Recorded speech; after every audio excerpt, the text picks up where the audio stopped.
Chhatrapati Sambhajinagar Jalna highway संभाजीनगरपासून 25 kilometre अंतरावर आहे. तिथे असलेला पेट्रोल पंप. दुपारचे 12:30 वाजलेले होते. पंपावर काम करणारी एक महिला. तेवढ्यात तिथे एक मोटरसायकलीवर व्यक्ती येतो.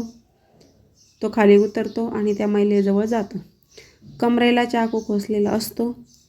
तो तिच्या पाठीत घालतो. त्यानंतर महिला खाली पडते. नंतर तो गळ्यावरून तिच्या चाकू फिरवतो. महिला जागीच खाली पडते. त्यानंतर तो गाडीवर बसून तिथून निघून जातो. तरी ही घटना सर्वांनी बघितलीच असेल. तर काय हे घटना कुठं घडली, कशी घडली ते बघण्यासाठी आपल्या चॅनलला नक्की सबस्क्राईब करा मित्रांनो. लाईक करा. व्हिडिओ तुम्ही बघता पण लाईक करत नाही. तुमच्या एक लाईकनी कुणाला तरी सपोर्ट भेटू शकतो. तर घटना कशी घडली, काय घडली आपण सगळं व्हिडिओमध्ये बघणार आहोत. तर संभाजीनगर शेंद्रा MIDC जवळ चित्ते पिंपळगाव 2017 याच गावात सुदाम परशाम गावंडे यांचं लग्न पूजा नावाच्या मुलीसोबत झालं. लग्नाच्या काही वर्षांनी सुदाम आणि पूजाला एक मुलगी झाली. त्यानंतर 12 जानेवारी 2023ला घरात काहीतरी कारणावरून त्यांच्यात वाद झाला आणि सुदामने काय केलं, गळफास लावून घेतली. तर पतीच्या निधनानंतर दोन्ही मुलांची जबाबदारी तर पूजावर पडली होती. त्यांना संगोपन करायचं. तर पूजा काय करायची, जे काम भेटेल ते काम करायची आणि मुलांचा उदरनिर्वाह करायची, सांभाळायची त्यांना. तर घराजवळ तिचा चुलत सासऱ्याचं घर होतं. 32 वर्षीय सत्यम गावंडे. पूजा पण तिथंच राहायची. सत्यम आणि पूजा दोघांचं बोलणं चालू झालं. आता आधीच नातेवाईक म्हणलं तर आधी ओळख होतीच, पण नंतर जास्त ओळख वाढली, संपर्क वाढला. सत्यमनी आणि सांगितलं पूजाला की तू मला खूप आवडतेच. पूजाला पण सत्यम आवडायचा. दोघांचं प्रेम झालं. गाठीभेटी होऊ लागल्या. नातेवाईकांना पण संशय लागला त्यांच्यावर. त्यानंतर सत्यम म्हणलं की मला पूजेशी लग्न करायचं आहे.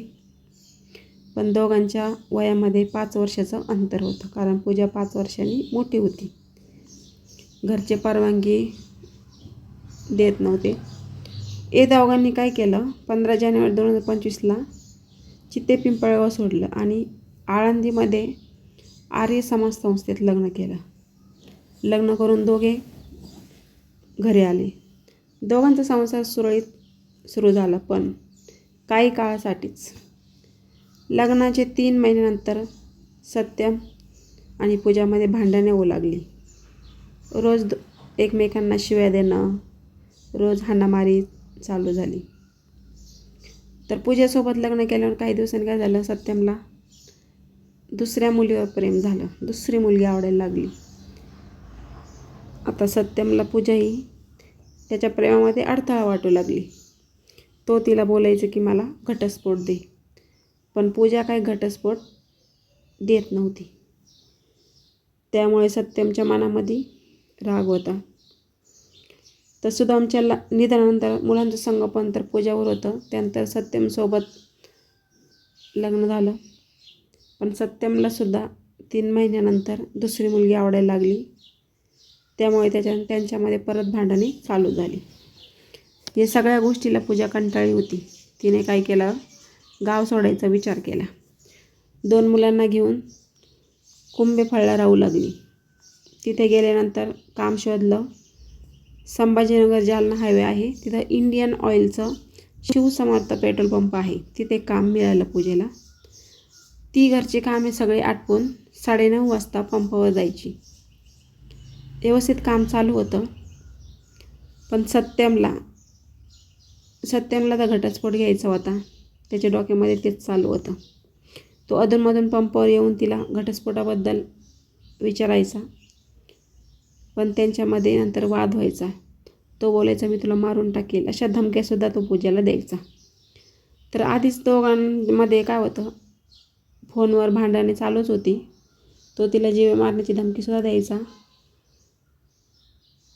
कारण त्याला दुसरं लग्न करायचं होतं.